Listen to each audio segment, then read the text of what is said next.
그 파산을 하면 내 재산을 모두 다 현금화를 해야 되느냐, 지금 살고 있는 집에서 이사를 가야 되냐, 보험이 많은데 보험 해약해야 되냐, 나는 아프다, 보험 필요하다, 이런 경우가 있는데, 네, 그렇게 다 해약하고 해지하고 팔고 이럴 필요는 없고, 일단 기본적으로 보호되는 범위가 있죠. 그래서 그 채무자 회생 및 파산에 관한 법률에 보면 이렇게 이제 밑에도 더 있는데 여기까지만 잘랐고요. 그래서 일단 압류할 수 없는 재산은 파산 재산에 속하지 아니한다. 그래서 우리 민사 집행법에 이제 압류할 수 없는 재산들이 이제 있잖아요. 그 퇴직금 반, 그 급여 반, 이런 대충 반, 이런 것들은 일단 파산 재산에 속하지 아니하고, 그리고 특별히 이런 두 가지가 더 있습니다. 파산에는 그 주거용으로 사용되고 있으니까 채무자나 피부여자의 주거용으로 사용되고 있는 건물에 관한 임차보증금 관한 청구권으로서 주택임대차보호법상 소액 그 우선 변제되는 그 보증금이죠.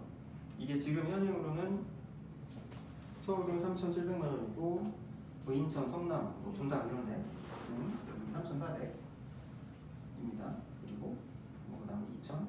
근데 이런 지역을 저희가 한 적이 별로 없어서 보통 여기 두 개 중에 하나 3,700 아니면 3,400.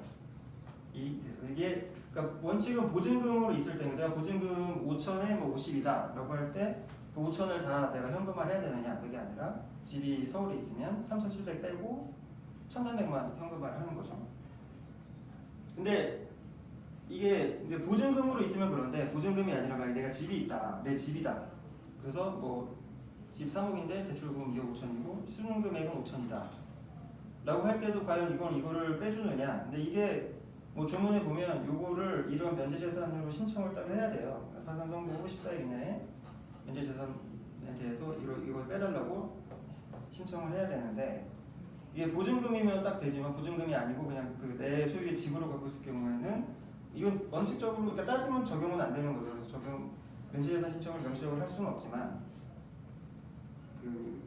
환가를 할 때 그 관제인이 그냥 어차피 이 금액에 있으면 대충, 그러니까 이 금액이 대충은 아니고 이 금액에 있으면 그냥 넘어가 줍니다. 그래서 보호를 받는 범위라고 생각하시면 될 것 같고, 이거하고 보증금하고 이제 또 6개월간의 생계비에 사용할 특정한 재산으로서 그 대통령이 정하는 금액, 이게 지금 현행은 1,110만 원이 되는 거죠. 그래서 서울에 있다 그러면 이제 합치면 한 대충 5천 되잖아요. 4,810. 그래서 내 재산이 여차저차 해보면 6천 정도 된다. 6천 다 내놔야 되냐 이런 건 아니고, 일단 보호되는 범위 빠지면 대충 5천 빼고 1,000만 원 정도만 환가를 하면 된다.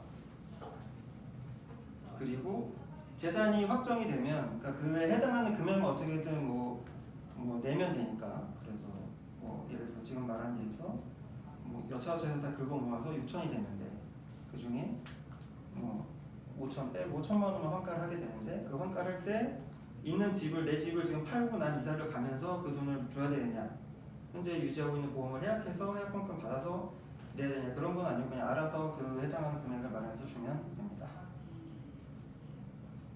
크게 이런 범위가 있다.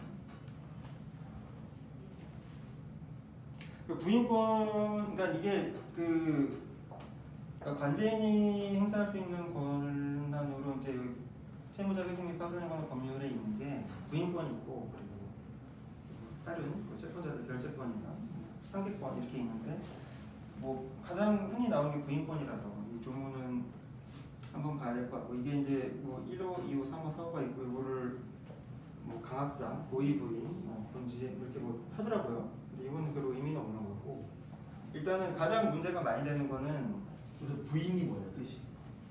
부인은 사행위 취소소송과 비슷하다고 보면 되는데, 이게 채무자가 다른 채권자들, 그러니까 채무자가 다른 채권자들 위해서 갚았다거나 뭘 변제를 했다, 뭘 줬다 이럴 때 그거를 파산 관제인이 취소하고 그 파산 재산으로 그 재산을 돌려놓을 수 있는, 그러니까 사행위 취소소송과 비슷한 성격인데 좀 더 빡세다, 관제인 친화적이다 라고 보시면 될 것 같고, 네, 그래서 채무자가 가장 대표적인 게 이제 이거라고 보면 되죠. 그러니까 채무자가 채권자를 해하는 것을 알고 한 행위인데, 이 해하는 게 보통 우리 사행위 취소할 때는 그러니까 책임재산 일반을 감소시키는 것도 이제 감소시키는 게 해하는 거잖아요. 근데 추가로 그냥 편파 변제, 그러니까 채권자 누군가에게만 갚았다.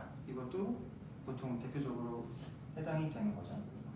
그 나머지는 보면 사실은 이제 본인도 알 경우가 많아요. 그러니까 이런 거, 채무자가 지급 정지나 파산 신청 있음에 파산 채권자를 해야 하는 행위와 담보일정 이런 거 좀 뭔가 채무자가 하면서도 좀 찝찝하니까 뭔가 이제 자기도 뭔가 문제가 될 거라고 생각을 해서 뭐 이런 경우들은 다 미리 얘기를 하죠. 미리 자기도 문제가 된다는 건 알아요. 근데 이 규정을 모르더라도.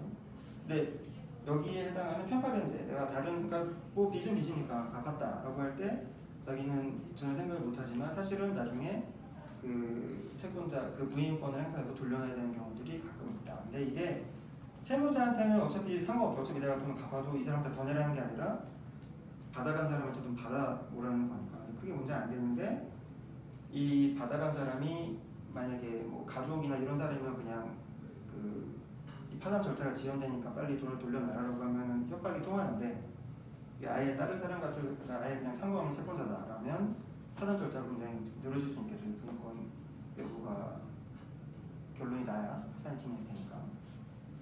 그래서 이런 부인권이 있다. 편파 변제도 그러니까 여러 채권자 중에 한 명한테만 갚은 것도 부인의 자산이 될 수 있다.